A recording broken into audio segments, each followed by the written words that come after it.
नमस्कार दोस्तों, मैं प्रेरणा शर्मा प्रोविजन लेकर आया है आपके लिए आज एक खास जानकारी। तो बने रहिए हमारे साथ आज की इस वीडियो में। मित्रों, हर व्यक्ति चाहता है कि वो ज्यादा से ज्यादा जिए, लेकिन आजकल की भागदौड़ भरी जिंदगी में ऐसा कहाँ मुमकिन है। लोगों की आयु बस एक कुछ उम्र सीमा तक ही सीमित रह गई है। लेकिन मित्रों, क्या आप जानते हैं इसके पीछे का कारण? तो चलिए हमारी आज की वीडियो में हम बात करेंगे ऐसे ही कई कारणों के बारे में और ऐसे ही कई कार्यों के बारे में जो मनुष्य द्वारा किए जाने पर उसकी आयु पर बहुत ही बुरा प्रभाव डालते हैं। आजकल की इस आधुनिक दुनिया में मनुष्य को ऐसी निम्न बीमारियों ने घेर लिया है जिसके कारण उसकी उम्र एक सीमा तक ही रह गई है। मनुष्य उम्र से पहले या समय से पहले ही वीर गति को प्राप्त हो रहा है। तो आज हम जानेंगे इसके पीछे के कारणों के बारे में। मित्रों, वीडियो को स्किप मत कीजिएगा, वीडियो को अंत तक जरूर देखिएगा। क्या पता ये जानकारी आपके लिए अच्छी साबित हो। मित्रों, महाभारत के अनुशासन पर्व में ऐसे कई कर्मों का उल्लेख किया गया है जिसके आधार पर मनुष्य को मृत्यु के उपरांत स्वर्ग और नर्क की प्राप्ति होती है। मित्रों, गरुड़ पुराण में भी ऐसे कई कर्मों का उल्लेख दिया गया है जिससे हम अंदाजा लगा सकते हैं कि मनुष्य को मनुष्य के कर्मों के अनुसार ही मृत्यु प्राप्त होती है, या वह किस तरीके से मनुष्य की मृत्यु होती है यह भी उसी पर निर्भर करता है। मित्रों, आपने देखा होगा आजकल लोगों की जो मृत्यु की दर है वो काफी बढ़ गई है और उसमें लोगों की मृत्यु अपने आप कम बल्कि किसी दुर्घटना में या किसी बीमारी के चलते होती है। तो इन्हीं चीजों का वर्णन महाभारत की अनुशासन पर्व और गरुड़ पुराण में दिया गया है। चलिए इसके बारे में विस्तार से जानते हैं। महाभारत के अनुसार धार्मिक नियमों का उल्लंघन। जी हाँ, जो मनुष्य अपने जीवन काल में अपने धर्म की निंदा करता है या धार्मिक नियमों का उल्लंघन करता है उसे नर्क की प्राप्ति होती है और बल्कि उसी के साथ साथ उसे नर्क में तरह तरह की यातनाएं दी जाती हैं। लेकिन मित्रों, इसी के विपरीत जो व्यक्ति अपने धर्म का सम्मान करता है, धार्मिक कार्यों में भाग लेता है और धार्मिक प्रवृत्ति का होता है, उसको भगवान की दया से स्वर्ग की प्राप्ति होती है और मरणोपरांत भी उसके साथ उसको कोई भी ऐसी यातनाएं नहीं दी जाती जिससे उसके शरीर को, उसकी आत्मा को कोई भी कष्ट पहुंचे। तो ध्यान रखिएगा, कभी भी धार्मिक नियमों का उल्लंघन नहीं कीजिएगा। ये हमारे और आपके दोनों के लिए बेहतर होगा। जी हाँ, एक और बहुत ही मुख्य बिंदु है जो कि है अपने बड़े बुजुर्गों से हमारा व्यवहार। मित्रों, हमें अपने से बड़ों का आदर सम्मान करना चाहिए, उन्हें सत्कार करना चाहिए, उनका सत्कार करना चाहिए और उनके संग हमेशा विनम्रता से पेश होना चाहिए। इससे हमारी आयु बढ़ती है। मित्रों, हमें सीधे साधे व्यक्तियों से हमेशा अच्छा बर्ताव करना चाहिए, कभी उनका मजाक नहीं उड़ाना चाहिए और उनके साथ एक मित्रता वाला माहौल रखना चाहिए, क्योंकि मित्रों, सज्जनों को दुखी करना बहुत ही बड़ा पाप कहलाया गया है।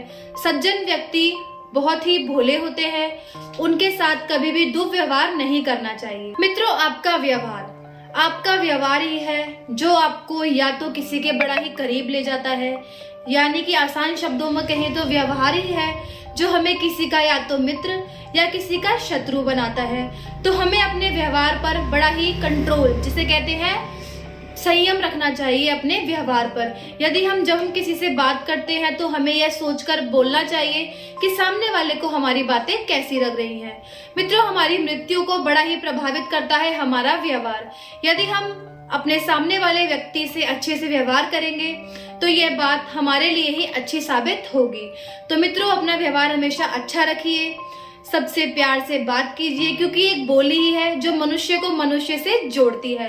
प्राय ऐसा व्यक्ति 100 वर्ष तक जीता है, उसकी आयु बड़ी अधिक होती है, बड़ी लंबी होती है और उसका जीवन बड़ी ही खुशहाली से व्यतीत होता है। मित्रों, वेदों में अन्न की महिमा बताते हुए कहा भी गया है, पृथ्वी पर बस 3 ही रत्न हैं, जो कि है अन्न, जल और वचन। जी हाँ दोस्तों, तो हमें इन 3 चीजों का ही बड़ा ही सम्मान करना चाहिए, बहुत सत्कार करना चाहिए, ना कि इनकी निंदा करनी चाहिए और ना ही इनमें कमी निकालनी चाहिए। भोजन में कमी निकालना। मित्रों, जो व्यक्ति भोजन में कमी निकालता है जैसे कि खाने में नमक कम है, खाने में तेल ज्यादा है, अरे इसमें तो मिर्ची इतनी ज्यादा है। मित्रों, ये करना शास्त्र सम्मत नहीं है, क्योंकि भोजन को हमारे शास्त्रों में देवी देवताओं का स्वरूप माना गया है। इसीलिए हमें भोजन को प्रसाद समझकर ग्रहण करना चाहिए, ना कि उसमें कमी निकालनी चाहिए। तो मित्रों, जो व्यक्ति भोजन में कमियां निकालता है, सदैव ही भोजन की निंदा करता है, उसकी आयु भी कम होती है, वह ज्यादा नहीं जी पाता है और वह पाप का भागी होता है। इसी के साथ साथ गरुड़ पुराण में भी इन बातों का उल्लेख किया गया कि हमें अपने जीवन में ऐसे कौन से कार्य हैं जो करने चाहिए और कौन से कार्य हैं नहीं करने चाहिए। मित्रों, उन्हीं में से एक है सुबह प्रातः काल जल्दी उठना। जी हाँ दोस्तों, व्यक्ति को हमेशा ही ब्रह्म मुहूर्त में उठना चाहिए। जो मनुष्य देरी से उठता है, यह भी उसके उम्र पर बहुत ही बुरा प्रभाव डालता है। जी हाँ मित्रों, ब्रह्म मुहूर्त यानी सुबह 4 बजे से लेकर 5:30 बजे तक का समय। जो व्यक्ति इस समय में उठता है, उसके घर सुख समृद्धि का वास होता है और उसकी आयु बहुत लंबी यानी ऐसी नहीं जो खिंचती ही चली जाए मित्रों, यानी उसका जीवन बहुत ही सुखमय, आनंदमय और अच्छे से व्यतीत होता है। तो मित्रों, आप भी सुबह जल्दी उठने की कोशिश कीजिएगा। देरी से उठना अच्छे मनुष्य की आदत नहीं होती। साफ सफाई। मित्रों, मनुष्य को अपने आसपास सफाई रखनी चाहिए, अपनी शारीरिक सफाई भी रखनी चाहिए, अपने आप को साफ सुथरा रखना चाहिए, कभी भी गंदे वस्त्र नहीं पहनने चाहिए और इसी के साथ साथ नित्य स्नान करना चाहिए। मित्रों, माना कि आजकल सर्दी ज्यादा है, लेकिन इसका मतलब ये नहीं है कि हम नहाना छोड़ दें। मित्रों, जो मनुष्य रोज स्नान करता है, उसके जीवन में जो व्यक्ति नित्य स्नान करता है, उसे पूरे दिन बड़ा ही अच्छा महसूस होता है, हर कार्य करने की क्षमता उसको मिलती रहती है। इसी के साथ साथ हमारी रसोई घर में कभी भी झूठे बर्तन नहीं छोड़ने चाहिए, उसकी साफ सफाई रखनी चाहिए और इसी के साथ साथ कभी भी झूठे बर्तनों में भोजन नहीं करना चाहिए। मित्रों, सुबह का समय योगियों ने, ऋषि मुनियों ने योग, प्राणायाम और पूजा पाठ के लिए बनाया है। इसी के साथ साथ सुबह के समय संभोग करना बड़ा ही बेकार माना गया है। मित्रों, ऐसा करना नाश का संकेत देता है। इसीलिए सुबह के समय मनुष्य को केवल धार्मिक कार्यों में, प्राणायाम करने में और योग करने में अपनी एनर्जी यानी ऊर्जा लगानी चाहिए। इसी के साथ साथ मित्रों, बासा मांस। वैसे तो हिंदू धर्म में मांस खाना बुरा नहीं बताया गया है। हमारे ऐसे कई ग्रंथ हैं जिनमें मांस खाने को गलत नहीं बताया गया है, लेकिन मित्रों, बासा मांस खाना बड़ा ही गलत बताया गया है, क्योंकि उसमें कई बैक्टीरियाओं का वास होता है। इसके पीछे कई वैज्ञानिक कारण हैं, इसीलिए हमें कभी भी बासी मांस का सेवन नहीं करना चाहिए। मित्रों, इसी के साथ साथ हमारी आज की मिथ्याएं तोड़ने वाली वीडियो खत्म होती है।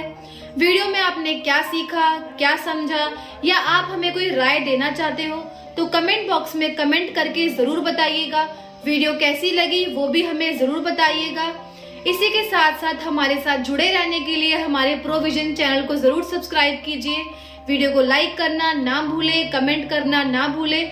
वीडियो को अपने आप तक सीमित ना रखें, वीडियो को अपने रिश्तेदार, नातेदारों तक जरूर भेजें। नमस्कार दोस्तों।